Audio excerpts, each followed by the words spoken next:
दोस्तों, मेरे video YouTube मेरे जो चैनल में आप लोगों के समक्ष मैं प्रस्तुत हुआ हूँ। अगर मेरा वीडियो बाय चांस अगर आप लोग लाइक करेंगे तो मुझे बहुत खुशी होगी। एंड मेरा किसी तरह से ये चैनल भले ही मोनेटाइज नहीं हो पा रहा है लेकिन चलता रहे। I want to continue this, ठीक है। वो अलग बात है कि मैंने अपने एक्टिंग के वीडियोस हटा दिए हैं, कुछ और जो मेरे वीडियोस थे वो मैंने रिमूव करे हैं। चैनल को अच्छा बनाने की कोशिश भी की है।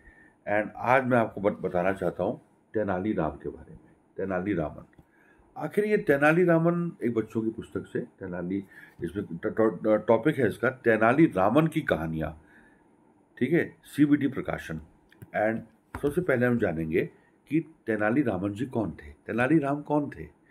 तेनाली रामन 16वीं शताब्दी में, 16th सेंचुरी, 16वीं शताब्दी में विजयनगर साम्राज्य के अष्ट दिग्गजों में से एक थे। वो कवि थे तथा अपने ज्ञान विज्ञान, हास्य विनोद और तुरंत बुद्धि इंटेलिजेंस के लिए प्रसिद्ध थे। अपने इंटेलिजेंस के लिए प्रसिद्ध थे, एक पोएट थे, कवि थे, हास्य विनोद भी करते रहते थे अपने राजा के साथ। एंड बहुत अच्छे से अपने राजा जो कृष्णदेव राय थे, कृष्णदेव राय जी थे, उनके दरबार में वो अपनी इंटेलिजेंस प्रूव करते रहते थे। कृष्णदेव राय के दरबार में उन्हें अक्सर ही अन्य दरबारियों की जलन से पैदा की गई कठिन परिस्थितियों का सामना करना पड़ता था। अब क्योंकि वो राजा के फेवरेट हो गए थे तो जो बाकी दरबारी गण थे तो उनसे वो जेलसी करने लगे तेनाली रामन जी से, ठीक है। अन्य दरबारियों की जलन से पैदा की गई कठिन परिस्थितियों का सामना करना पड़ता था, तो वो जलन करते थे तो उसके लिए वो ऐसी कंडीशन बनाए थे तेनाली रामन जी के लिए, उनके लिए, कि एक उनको बहुत ही डिफिकल्ट सिचुएशंस ऑफ लाइफ से भी गुजरना पड़ता था, ठीक है। तेनाली रामन हर बार ही अपनी सूझबूझ से इन परिस्थितियों से बखूबी बच निकलते थे, ठीक है दोस्तों। उन्होंने कई बार राजा जी को भी, मतलब ये जो कृष्णदेव राय जी थे, राजा को भी मुसीबतों से बचाया और बड़े बड़े घमंडी विद्वानों और कवियों का मान मर्दन किया। तेनाली रामन की कहानियां आज भी लोग बड़े चाव से सुनते हैं। ये किताब में लिखा है दोस्तों, वही मैंने पढ़ दिया। और एक बहुत अच्छी कहानी इसमें मैं शुरू करूंगा, मुसीबत से बचाया।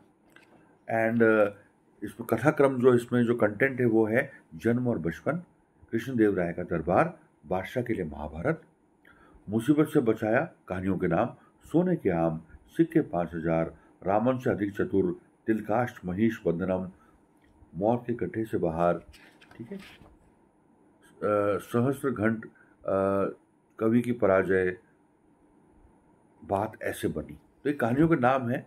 और मुसीबत से बचाया मैं कहानी पढ़ देता हूँ। एंड आपको वीडियो कैसा लगा मुझे कमेंट बॉक्स में बताइए, है ना।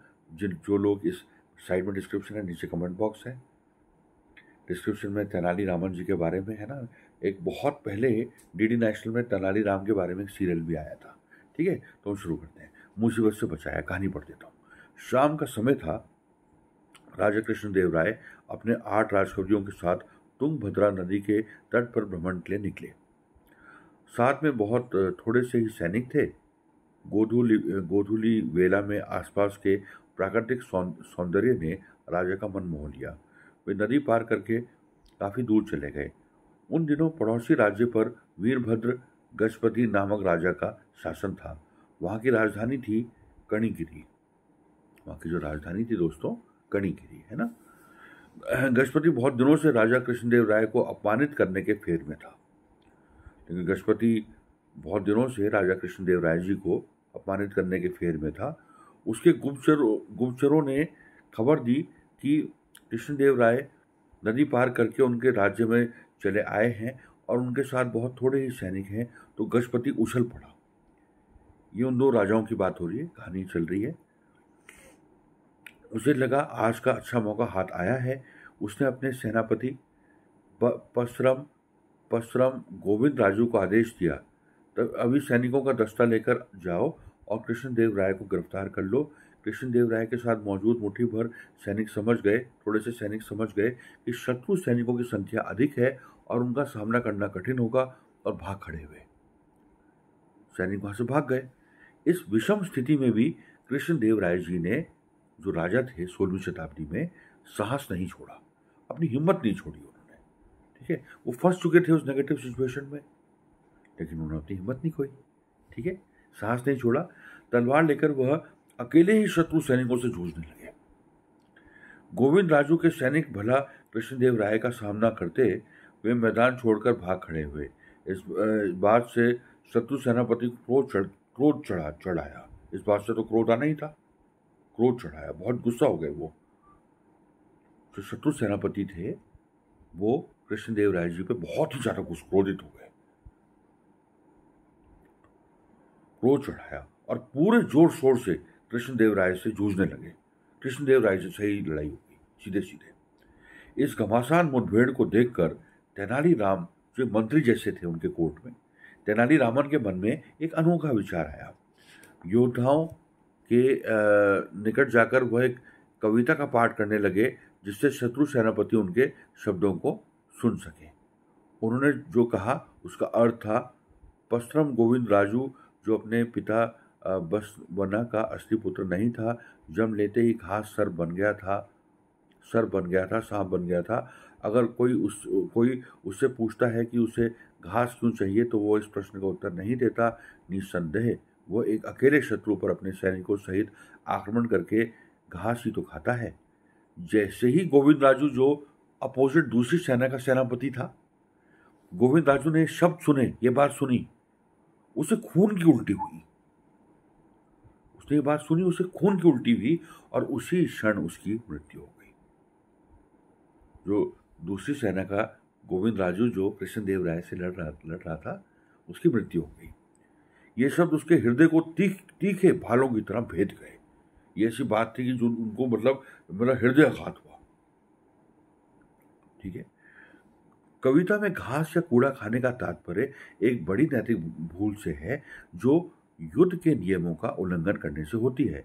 अपने सेनापति की भयंकर मृत्यु देखकर, लिखा है दोस्तों इसमें कहानी में, मृत्यु देखकर गोविंद राजू के सैनिक लड़ाई के मैदान से भाग खड़े हुए। उन्होंने यह भी देखा था कि तेनालीरामन की कविता पल भर में एक वीर को कैसे मौत के घाट उतार सकती है। उन्होंने एक पोएम कही, उससे जो है सेनापति को हृदयाघात हुआ एंड वो मर गया। ठीक है, उन्होंने यह भी देखा था कि तेनालीरामन बहुत सूझबूझ भरे ढंग से उन्होंने काम किया कि कविता पल भर में एक वीर को कैसे मौत के घाट उतार सकती है। तेनालीरामन की तात्कालिक विलक्षण समझबूझ का चमत्कार देखकर सब गदगद हो उठे। राजा ने प्रसन्न होकर कहा, महाकवि, मैं अभी तक तुम्हारी प्रतिभा को पहचान नहीं पाया था। आज अकेले तुमने ही मेरे प्राण बचाए हैं। मांगो, पुरस्कार के रूप में जो कुछ भी चाहोगे मैं तुम्हें दूंगा। तो राजा थे, तो राजा कृष्णदेव राय ने अपने मंत्री तेनालीराम से कहा, जो एक कवि थे, काफी अपना इंटेलिजेंस के लिए प्रसिद्ध थे। तेनालीरामन ने कहा, महाराज, हम सभी तो आपकी प्रजा हैं, हम पर आपकी कृपा है। उन्होंने हाथ जोड़ के ही कहा होगा, हम पर तो आपकी कृपा है ना। जब आपके प्राण संकट में हो तो चाहे जो भी उपाय करके आपकी रक्षा करना मेरा और हमारा कर्तव्य, हम सबका कर्तव्य है। आपका मुझ पर अपार स्नेह है। अपने में यही एक बहुत बड़ा पुरस्कार है महाराज जी। वैसे बहुत समय से मेरे मन में एक बात उभर रही है। मैं चाहता हूं कि अगर मुझसे 100 बार भूल हो जाए तो आप उन्हें क्षमा करते हैं, उन भूलों के लिए मुझे क्षमा करते हैं। इस संबंध में आपका वचन चाहता हूं, मैं आपका वचन चाहता हूं महाराज जी, कि अगर मुझसे भूल गलतियां होती रहे तो आप मुझे क्षमा करते रहे। और उन्होंने जान बचाई थी कृष्णदेव राय जी की। तो वो कहते हैं, राजा जी कहते हैं, ठीक है तेनालीरामन, एक दिन में अगर तुम 100 भूल भी करोगे तब भी मैं तुम्हें क्षमा कर दूंगा, मैं तुम्हें माफ कर दूंगा। राजा ने तेनालीरामन को वचन दिया। तो एक कहानी थी, ठीक है, इस पुस्तक से तेनालीरामन की कहानियाँ CBT प्रकाशन बच्चों के लिए। एंड कुछ बच्चे भी अगर इस वीडियो को देखेंगे तो है ना, आपका स्वागत है मेरे चैनल में, और आप मेरे बाकी वीडियोस प्लेलिस्ट में जाके भी देख सकते हैं। कुछ आपको मजा आएगा। इसी के साथ जय हिंद, जय भारत। मैं एक्सपेक्ट करता हूँ कि व्यूज़ और लाइक्स आएंगे। And the end to this video, thanks for watching.